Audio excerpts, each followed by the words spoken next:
She is this skinny, by the way, on all things pop culture, turned her passion into her career. Amanda Hirsch has become a go-to source for entertainment, celebrity news, and interviews with her podcast, Not Skinny, But Not Fat. It gives celebs like Kristen Stewart, Ryan Reynolds, and Amy Schumer a chance to be candid and open up. Take a look. Doesn't feel good when the whole internet's mad at you. Don't get me wrong. Yeah. Does not feel good, and I don't wish that on anyone if they don't deserve it. But You have thick skin? I mean, it's been a long time that people have been coming for me. So, yeah, it's just about how I'm feeling about myself. Like, if we try to do a thesis of, like, why? I think they're mad that I'm not thinner. You think? I think they're mad I'm not prettier, and that I still feel like I have a right to speak. Ugh, that's why I like dogs, not people all the time. I know.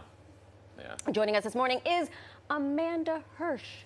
Welcome to New York Living. Thank you for having me. Well, that was a lot. Holy smokes. Yeah, made me emotional. I love Amy. Yeah. Yeah. I love her so much. But that's the beauty of the show. The podcast itself is that you can really have sit-down conversations. I mean, I did celebrity stuff for a while, and they're like, you have 3 minutes, go. You have time to really have a conversation with these people, which is nice, a different side, a human side of these people. That's my goal. Like, I just want to have a conversation. Yeah. I'm not about, like, gotcha moments or, like, getting a headline. I really just want to chit-chat, and I feel like the best kind of moments naturally come out of that kind of conversation. Was that the original impetus to make the podcast? You were like, these are interesting people, and I bet there's more. I actually started the podcast where I would just talk about pop culture. Like, never did I think I would get the people I'm talking about on the show. I know it's so wild. I still can't believe it. So I started by just talking about it. And then slowly, I maybe started having guests in the reality space, which I still do because I love reality TV, like we all do. What's your show?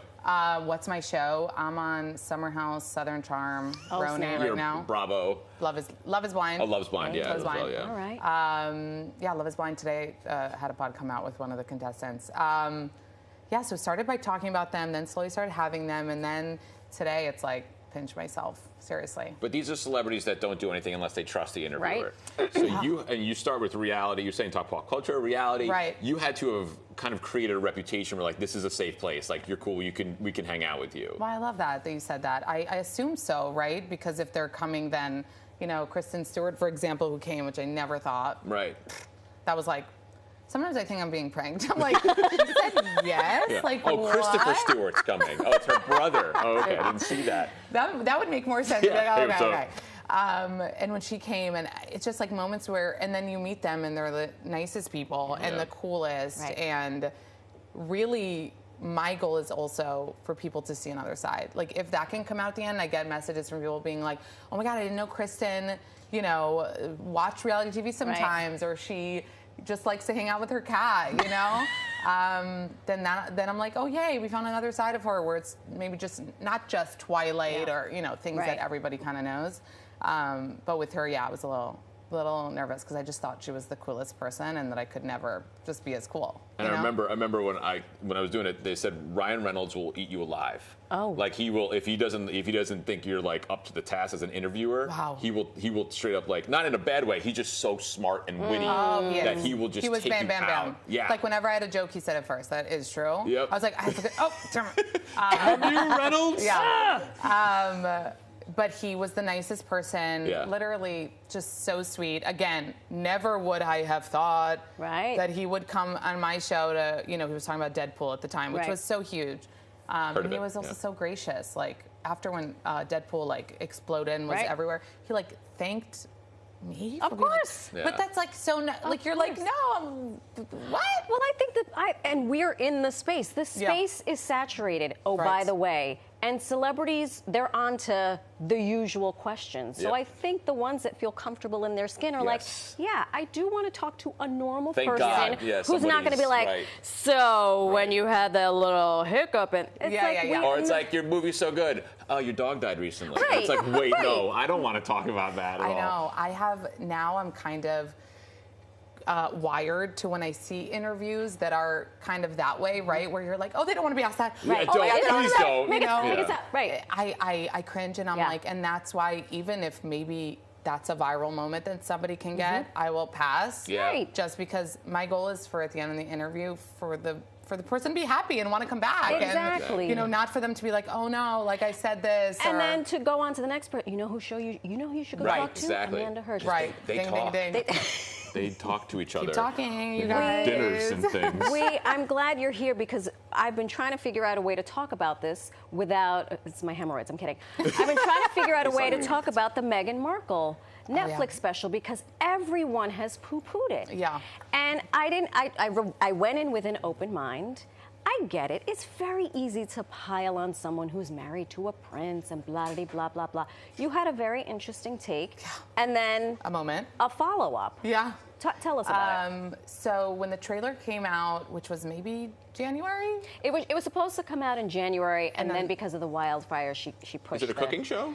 Well, it's up to interpretation. Oh, that's cool. Yeah. So I had made a little video, which again, even looking back at my own stuff, I'm like, cringe at my own video. But I basically was saying, oh no, by this trailer, I can see the Meghan haters coming out again and saying, oh, she's trying to be Martha Stewart or she's trying this and she's not being real and this isn't her house. Like I kind of foreshadowed the situation and I meant it in a real way. I was like, oh no, I'm scared. It's not going to do what she wants it to do. Like I was genuinely scared because one of my really pet peeves is seeing when the internet piles on one person. I just like hate Amy it. Schumer, It's right? easy to Right. do. Yeah. It really hurts my soul for these people because I can't imagine what it feels like. So I posted that and then flash forward to getting a letter. Getting this. If you guys can read it, good luck. No, I'm just kidding. the best handwriting I've I ever know. seen. It's like calligraphy. It says, Dear Amanda, I was told you were feeling scared. Don't be. This is the best part. Let's enjoy it. As ever. As ever. As ever. And the monogram at the top, the little crown. Yeah, like, love the whole it. thing. Oh my God. I was like, oh my God. My husband had to open the envelope and I was like, you ripped it. I was like, no. But because it took me so long. I thought it came with a PR box. Like I thought this was maybe from Netflix, from the show, you know? Yeah. Is it up on a shelf or anything, or is it? It just came. No, but where do you keep it? I did say that I would frame it for now. You know, I have like a letterbox at home, but I was like, I can't put this in the regular letterbox. Hello. So I made a new letterbox for now. Royal. A royal The one. royal. Yeah. Right, of course. Oh my God. But then I did my kind of due diligence after it kind of sunk in and I was trying to understand.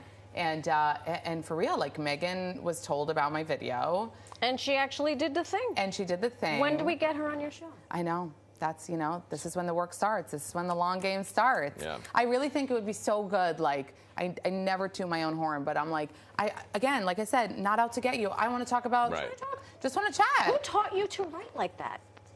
I want to know the penmanship, yeah. But here's the thing. People know so much history about her that when I posted it, some people were like, she didn't write that. And then her, like, historians, because they're Meghan historians, were like, no, she used to do calligraphy as a job before she was an actor, maybe at the beginning of her acting career. She's also an avid watcher of the show, so that pitch is going right to her right now. She's on. I mean, listen, maybe she'll be told about this segment. You never know. She texted me as I felt the vibration. It's fine. You're all good.